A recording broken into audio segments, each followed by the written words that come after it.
People who have great ability to concentrate, great ability to focus, great ability to define and stay consistently within their priorities tend to be very successful in this world. And self-discipline is an essential component in that. Whether you're talking about some kind of academic achievement, some kind of musical achievement or athletic achievement or whatever it is, some achievement in the realm of business or the arts or science, generally comes to people who are very focused and who understand how to order their priorities. In a word, they are disciplined people. I've always been disciplined myself, because I've always lived a disciplined life. I lived in a disciplined household, like there was no such thing as I don't want. So even now, if I wake up and I don't want to do something, I don't need someone to tell me to do it, so I'll do it anyway. Being a man isn't about not feeling things. It's about acting the way you're supposed to act, regardless of how you feel. We act. We're men of action. We get things done. So the world got built. All of it. You can become a man of action. Stop worrying about how you feel. Stop worrying about what you're supposed to be doing. How about that? But what happens is, if you believe that there's very little potential, how much action are you going to take? Well, little. But they take little action, little results. Why? Because they have to start with a problem with their belief. They don't believe it's really going to happen for me. Maybe for Frank Kearns because he got the cool hair and stuff, or maybe it's for you because you're so driven, but it's not me. Maybe Tony Robbins because he's a freak, got these big teeth. Whatever their thought process is, right? They got this thing, right? And when you take little potential with a little action, what kind of results do you get? Lousy little results. And when you get little results, what does that do to your belief? You go, see, I told you this was a waste of time. And then what happens? You tap even less potential. You take even less action. You get even worse results, and your belief gets even weaker. And this sucker feeds on itself until you are in a downward spiral. It's poisonous. It's poisonous and it's self-fulfilling. Now, what if something could happen that could come along and fill you with a sense of absolute certainty? Not like I believe, but mean where you know. In you guys' case, mine as well, we knew because we had to. Because we burned the boats. There was no other option. We had to find a way. We weren't going to live that way. We all did it in different ways and for different reasons, but in essence, that was it. If you get yourself in a state of certainty that this is going to work, I'm going to find a way, and if this doesn't work, I will make the way, then you tap a lot more potential. And when you're certain in your potential, you take massive action. When you take massive action, you really believe in something, you get great results. When you get great results, your brain goes, see, I told you I was a stud.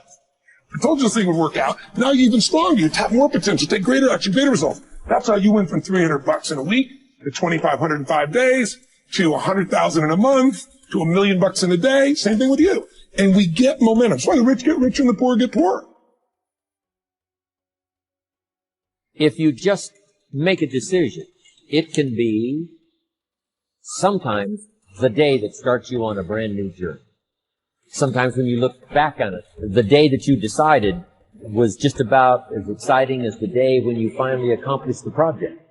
That when you finally made the decision, you finally, got through whatever barriers kept you from making that decision, and finally you made a decision. Now some decisions are incidental, and some are small, and some, are part of a working day. But sometimes decision-making can be one of the most important days of your life.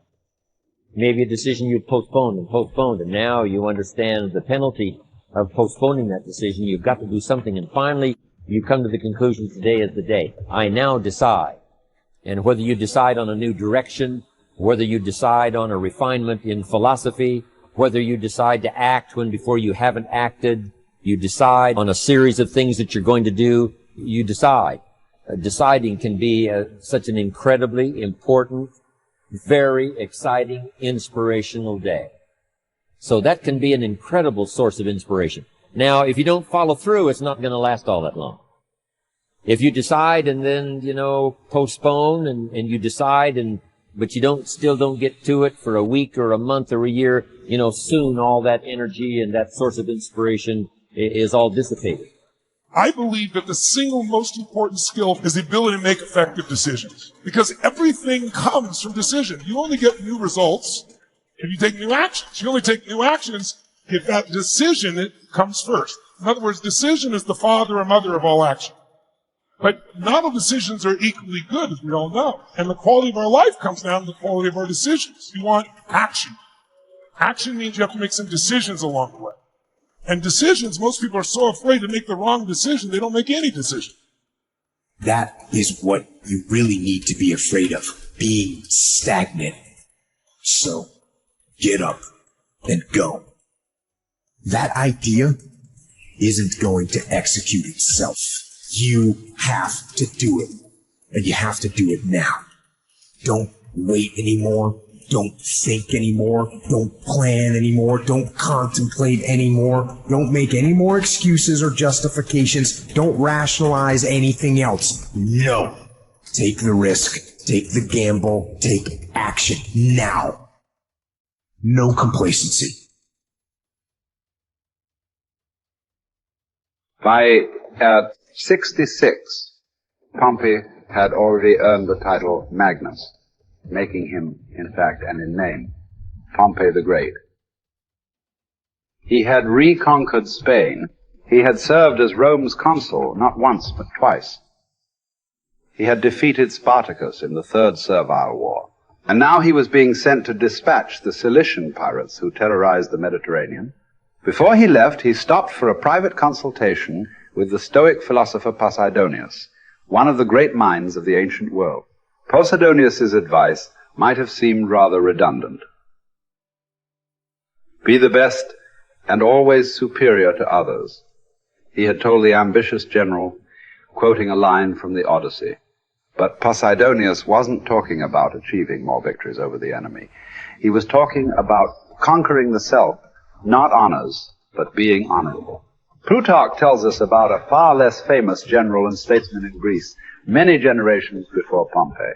Despite his brilliance on and off the battlefield, Epaminondas was appointed to an insulting minor office in Thebes. In fact, it was because of his brilliance that he was put in charge of the city's sewers. Instead of being provoked or despairing at his irrelevance, a number of jealous and fearful rivals thought it would effectively end his career. Epaminondas took fully to his new job, declaring that it is not the office that brings distinction to the man. It is the man who brings distinction to the office. With hard work and earnestness, Plutarch wrote, he proceeded to transform that insignificant office into a great and respected honor, even though previously it had involved nothing more than overseeing the clearing of dung and the diverting of water from the street. Best is the person who adds shine to their accomplishments with their discipline, not the other way around. This is what Posidonius was trying to tell Pompey, although Pompey failed to fully realize it. In the end, it's not about what we do, it's about how we do it, and by extension, who we are. Too often, we find people choosing to be great at their profession over being a great human being, believing that success or art or fame or power must be pursued to the exclusion of all else. Does it have to be that way? Does being loved have to be at odds with being lovely? Or can temperance, as Cicero claimed, be the fine polish on top of a great life? Queen Elizabeth inherited the monarchy. Marcus Aurelius was selected for the purple as a boy. But it wasn't the throne that made either of them kingly. It was their behavior. They were what the ancients called first citizens, for their character as much as their rank. As Marcus said, his aim was never to be the most powerful king, never to conquer the most territory, or build the most beautiful buildings. Instead, he was after perfection of character, to live your last day, every day, without frenzy or sloth or pretense. It just happens that wonderful external accomplishments, like those achieved by Elizabeth and Marcus, can come out of internal endeavor. They are not the goal, they are the byproduct. Conquering the world is almost easy after we have fully conquered ourselves. Certainly fewer people have done the latter than the former. This is what you find when you study the true masters of any profession. They don't care much about winning, about money, about fame, about most of the things that have come their way as a result of their success. Their journey has always been towards something bigger. They aren't running a race against the competition. They are in a battle with themselves. Self-discipline has never been about punishment or deprivation. It is about becoming the best that you are capable of becoming. The battle to be the best has less to do with beating others and more to do with beating down those urges, those flaws, those selfish instincts that every human has. There was never enough for Pompey, nothing sacred. His endless ambition, his insane love of glory, as Posidonius called it, would ally him with Caesar, setting in motion the destruction of the republic he once loved. He would wake up to this Faustian bargain eventually and fight valiantly to preserve Rome, but it would be too late. He would be defeated by Caesar's armies at Pharsalus in a day, losing everything that he had acquired, and then shortly thereafter losing his life as well. His last words would quote another ancient playwright, Sophocles: "Whoever makes his journey to a tyrant's court becomes his slave, although he went there a free man.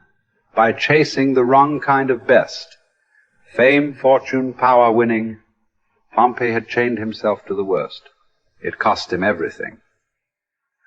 As it does for all of us, when we compromise, when we relax our discipline, when we make exceptions and do what is expedient instead of what we know is right.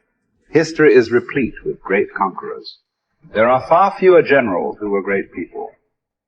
Talented writers, groundbreaking scientists, incredible athletes, bold entrepreneurs. All these types are rare. Rarer still, and all the more impressive, are those who manage to achieve these feats without losing control of themselves, without becoming slaves to their ambition, to their careers, to their urges. Who will you be? What race are you running? Who are you trying to beat? And is it for the best